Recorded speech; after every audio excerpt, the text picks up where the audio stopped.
tu peux toujours nous rejoindre avec les questions pour chef Khadim, aussi à chef Wali.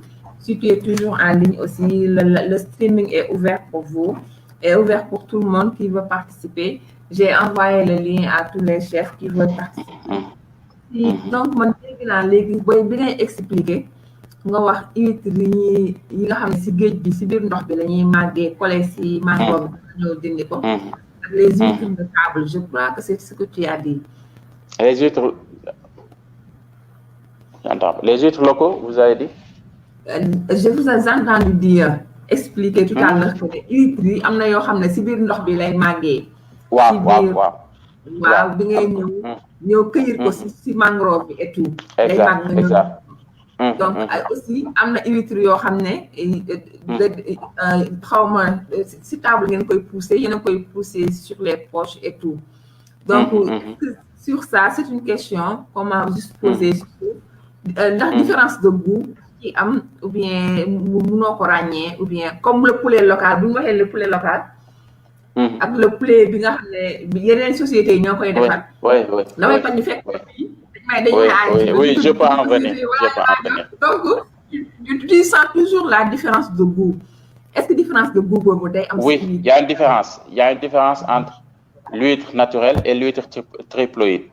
Comme je le dis, l'huître naturelle, pendant l'été, parce que c'est le moment où il se reproduit. Donc, du coup, l'huître, elle est laiteuse. Donc, ça change de goût. Donc, alors que l'huître triploïde, moi, huître, bo xamantene, c'est écologie la jóge, mom, particularité, moi, ça change pas de goût. Deux, et il pousse beaucoup plus vite. Parce que il faut savoir que l'huître naturelle, au moment de reproduction, il ne grandit plus, du magati.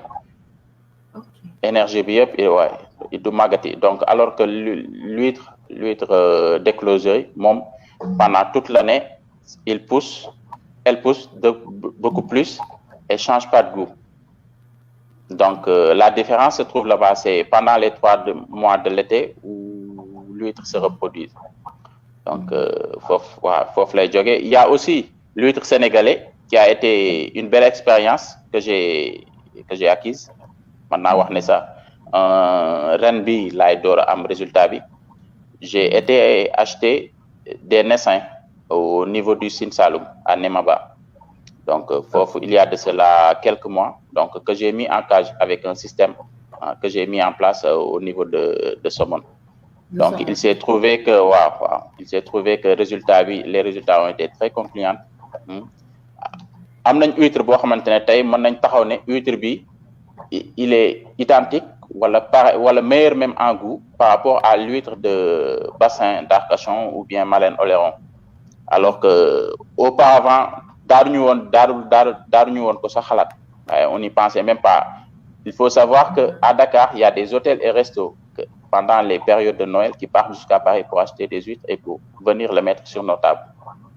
Actuellement on a def nañ ba nga xamante ne huître mën nga am huître naturelle de qualité bon en goût boo xamante ne Sénégal bii lañ ko defee.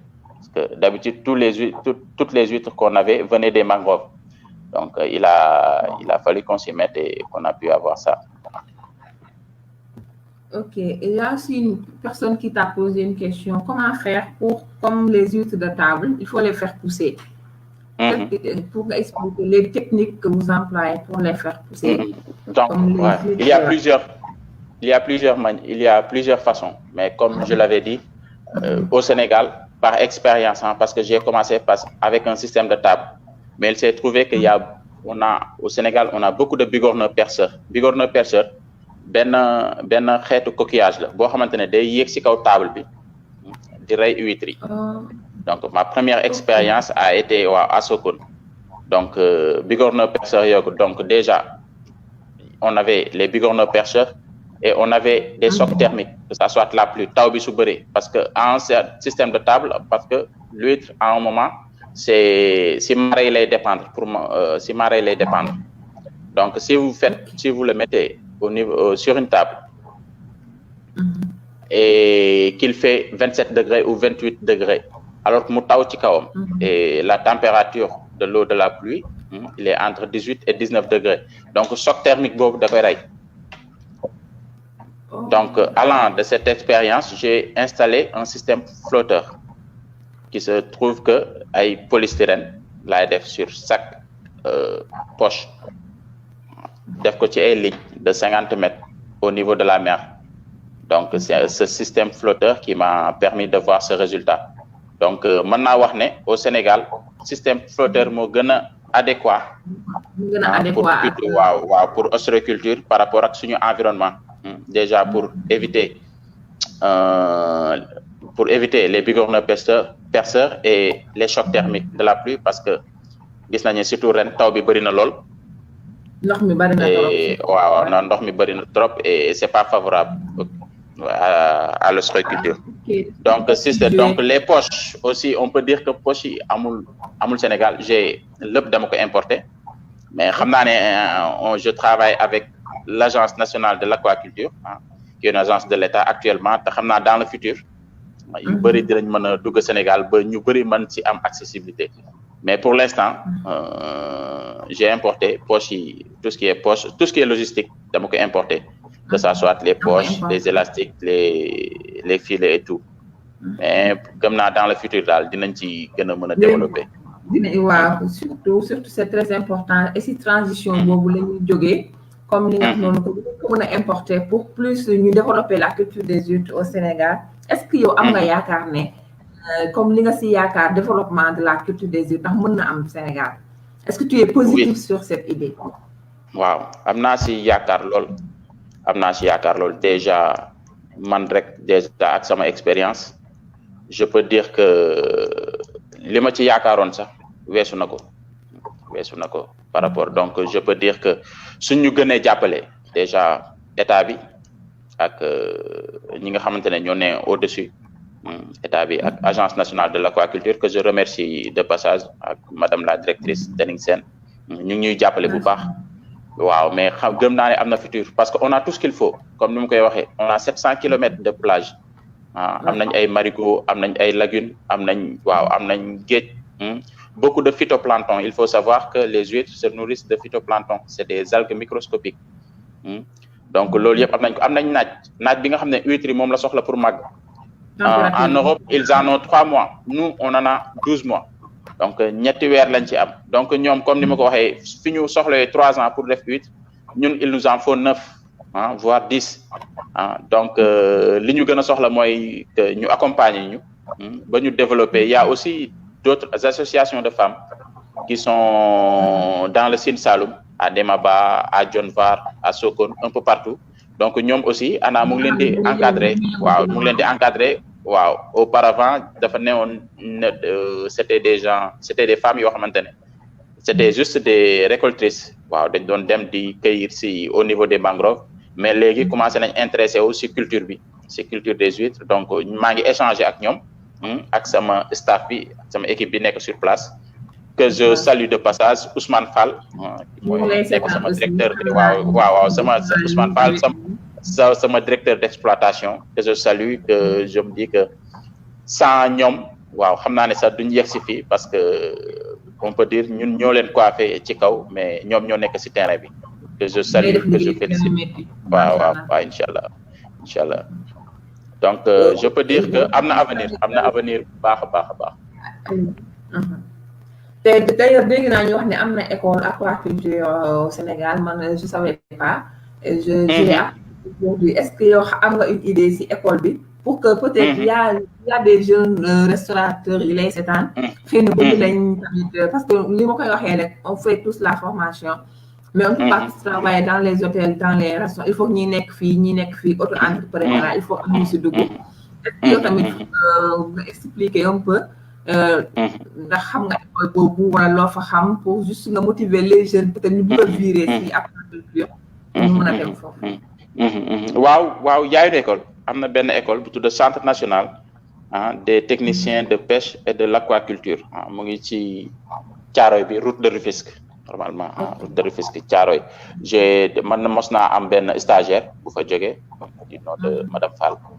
Donc je sais que ñu ngi génnee élèves yoo xamante ne c'est des waaw élèves yu brillants yoo xamante ne moom macha allah yoo xamante c'est des amoureux du métier même donc am na école d'aquaculture pour xale yi jeunes yi ko xamul yoo xamante ne moom parce que man ostréiculture laay def mais il y a d'autres métiers boo xamante ne pisciculture mu ngi ci biir waaw pisciculture ba léegi mu ngi ci biir donc ils font beaucoup plus jàll tilapia les gambas tout ce qui est gambas donc tout ça se fait donc am na ay sénégalais yu koy def donc juste pour vous dire que am na métiers yoo xamante ne ça doit commencer par là loolu foofu lay commencer métier yu bëri xale yi dañ ci war a intéressé wu ni ma ko mën a waxee waaw métier yu bëri c'est méconnu mais il faut savoir que aquaculture commence en matière de production de produits halieutiques. Aquaculture commence à dépasser même les produits qui viennent de la mer. Donc ça, il faut le savoir. Donc c'est un métier d'avenir. Chef Lamine, bonsoir. Chef Khady, je vous présente Chef Lamine. Chef, bonsoir. Voilà, Chef Lamine, voilà notre invité aujourd'hui. Bonsoir, sëñ Khady. waaw siyaar naa la Chef Lamine. maa ngi lay ziar bu baax a baax na ngeen def. dellu siyaar bu wér j'espère que yaa ngi am jàmm. ñu ngi sant yàlla bu baax a baax merci Chef Aïssa mi ngi maa ngi nuyu. alhamdulilah mon frère Chef Lamine naka ngoon si yaa ngi jàmm. waaye ça va maa ngi nii rek. yaa ma gën a xam alhamdulilah. En tout cas tey ñu ngi wax ci les produits halieutiques ak l'ostréiculture. Vous yéen ñaar vous êtes à l'étranger, vous représentez le Sénégal là-bas, c'est une fierté. Donc lui il est en Espagne, Khady il est en France. D'accord. Il est passé aussi sur le live. Bon tamit il a commencé comme vous et à chaque fois il le dit, il a commencé petit plonge la commencé. Je crois que chaque jour. Waaw man de j'ai toujours cette fierté à dire. Tamit loolu fierté la si ñun. Donc je suis fière de vous deux vraiment. Merci beaucoup. ñu bàyyi la nga sànni sa kàddu tuuti si suñu live bi tey. merci beaucoup merci Chef Aïssa Khady maa ngi lay nuyu bu baax a baax. maa ngi lay siyaar bu baax a baax. ziar maa ngi rafetlu wax dëgg yàlla waxtaan bi am na solo lool. parce que jërëjëf li may wax chaque jour ñu ngi ciy jàngee quoi. jàng nañ ci yu bëri man. ostra daf ma neex huître ostra moom la ko espagnol di wax. waaw ostra dëgg la en espagnol. en espagnol huître dafa nekk benn loo xamante ne si bokk na ci moom yaakaar naa fruits de mer yi ma gën a marqué yi ma gën a bëgg si la bokk. parce que dafa am benn façon art bu ci nekk boo xamante ni si. exact. c'est-à-dire les plus grands chefs du monde dañ koy liggéey. restaurant boo dugg mu am fa parce que am na cuisine de qualité. c'est un produit noble ça. c'est un produit noble kooku. loolu moom am na ay clients yoo xamante ne si Danemark la ñuy jógee quoi chaque année bu ñu ñëwee bu ñu defee. kese dañ huître lañ soxla quoi donc du ma koy faral di am chaque jour. mais c'est sûr sur commande dama koy faral di am des fois ci yenn clients yi parce que. dama ciy liggéey benn genre ceviche boo xam ne dama koy def en base de. ceviche dëgg la waaw tartar. ceviche en base de huître boo xamante ne si. exactement exactement maa ngi si liggéey ci huître aussi à la barbacoa. nekk aussi tamit je vois bien benn expérience boo xamante ne si aussi tamit bokk na ci li ma marqué donc lu am solo ngay wax nii. te li nga mujjee léegi wax dafa. moo tax sax ma dugg parce que. produit halieutique yi yaatu na trop. mën nañ si bëri ci cadre cuisine. mënul ñàkk ci restauration mënul ñàkk ci cuisine. donc boo xamante ni si yaa ngi def cuisine aussi tamit. di nga ko liggéey donc xam lan la. dafay am solo beneen bi mooy xam chaîne bi mu war a jaar. ak lenn lu ci nekk yan temps yi muy am température yi temps yi muy am saison yi yooyu yëpp dafay am solo. ak dafay am solo. manipulation bi aussi tamit dafay am solo. parce que exactement ce sont des produits yoo xamante ni si. dañu bëri risque. dafa bëri risque quoi donc des produits halieutiques te ñun dañ ci am bagaay ñun dañ si am lu bëree bëri. des fois da ngay ñun liñ ci am yëpp sax mënoo ko xam parce que des fois boo nekkul Sénégal wala nekkul sa mbir. pour nga xam parce que man xaw ma ni Sénégal huître na nii la fa demee.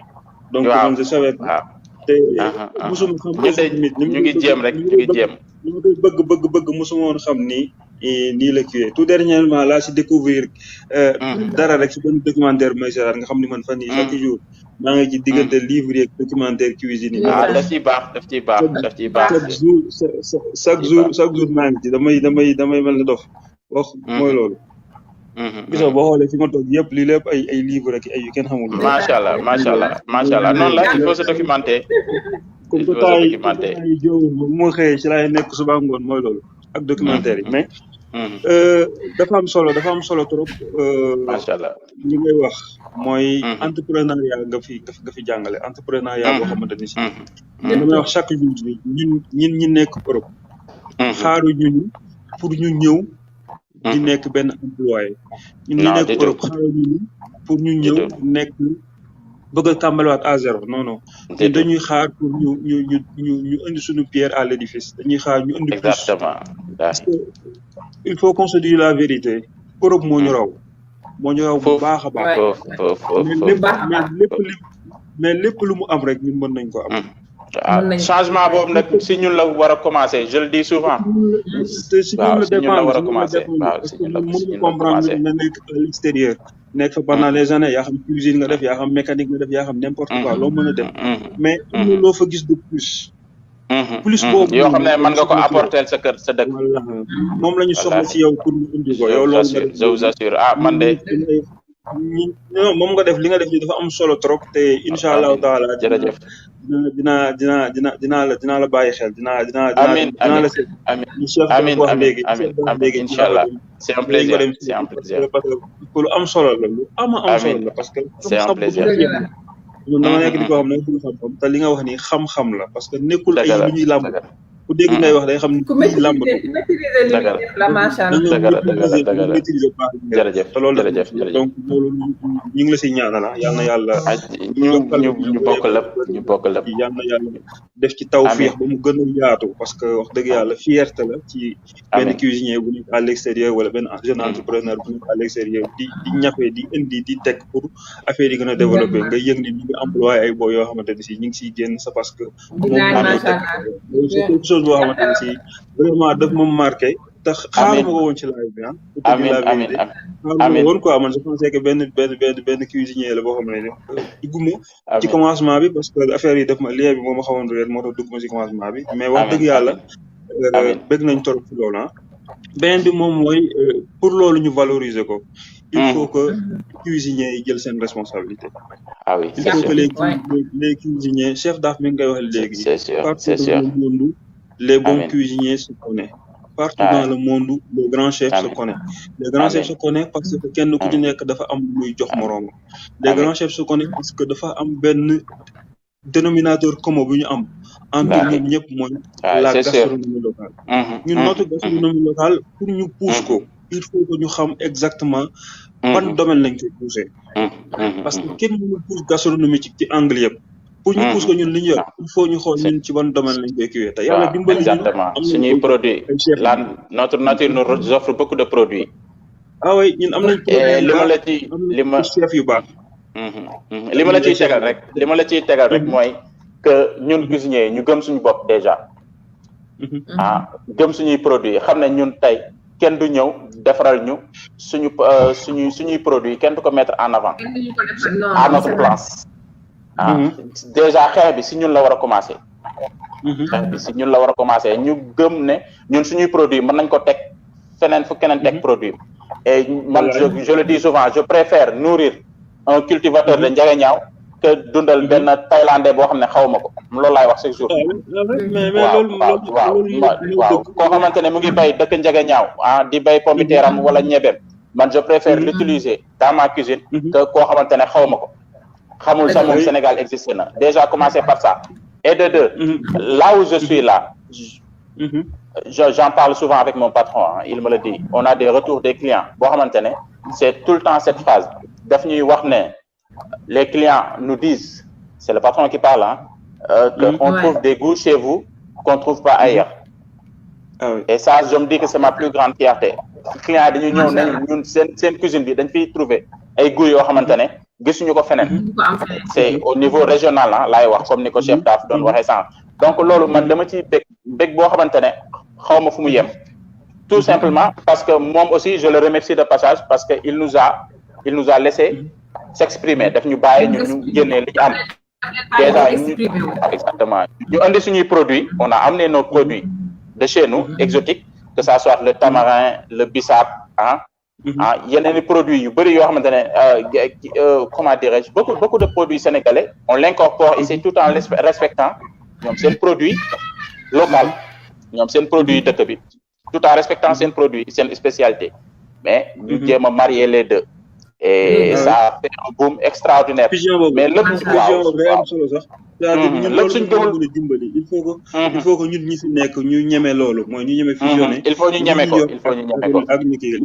ko sànq rek damay suivre benn forum ma gis benn chef boo xamante ne si c'est ici en Espagne Arzak mu utiliser mu defar benn genre sauce boo xamante ne mi ngi ko def ci gerte gu ñëw arachide te moom problème bi mu njëkk a mooy nee na c'est rarement la ñuy découvrir ñoom la ñuy gis gerte bu ñorul bu bees maanaam gerte bu soog a bay gerte bu ñorul donc ñoom bi ñuy gis yëpp ci supermarché dañ koy gis mais mu utiliser def ci benn sauce boo xamante ne si man fi ma toog dama yéemu yow mi sénégalais maa ngi xalaat yu bëri mais dama ni non mais c'est-à-dire pour wax la ni la lépp lañ mën a def te cuisine léegi dafa toll foofu léegi cuisine dafa ibbeeku.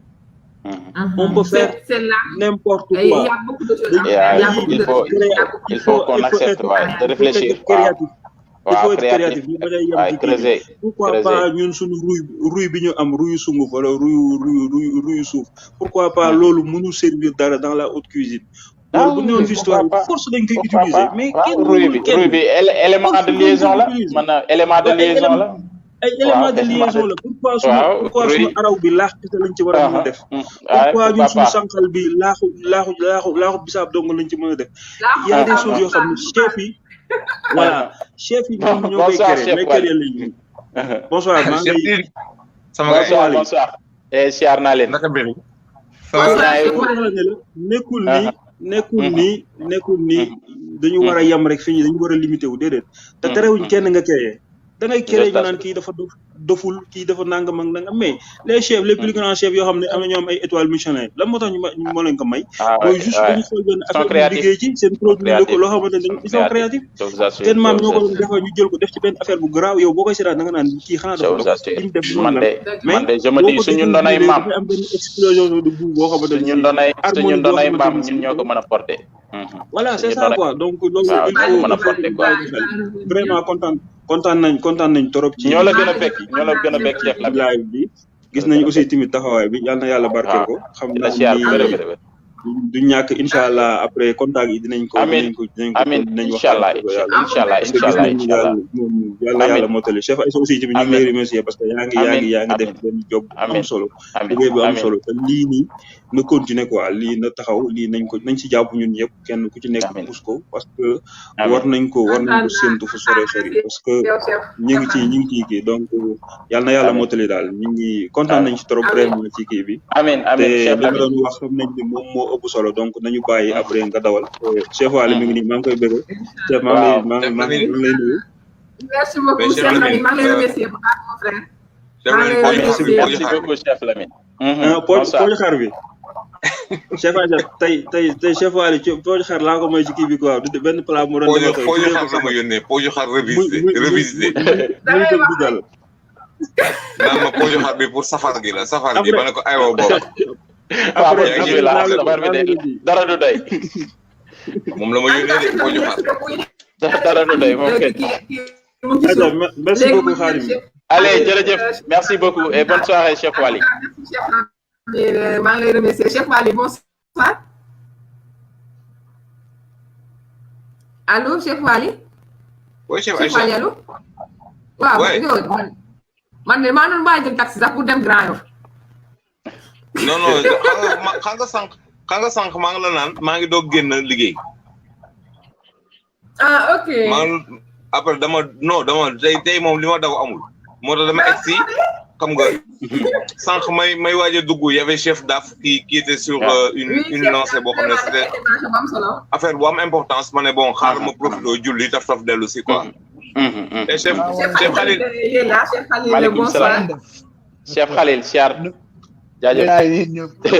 mes respect jaajëf jërëjëf maa ngi yëriñ si jàmm ñu ngi sant bu baax j'espère que yaa am tawfeex naka liggéey foofu alhamdulilah ñu ngi góorgóorlu bu baax a baax a baax a baax maa ngi doon tuuti quoi di déglu émission mais c'est vraiment important quoi merci beaucoup jërëjëf waaw man tey woon on a invité chef kii Khadim on parle aussi des produits halieutiques et de l'ostréiculture enfin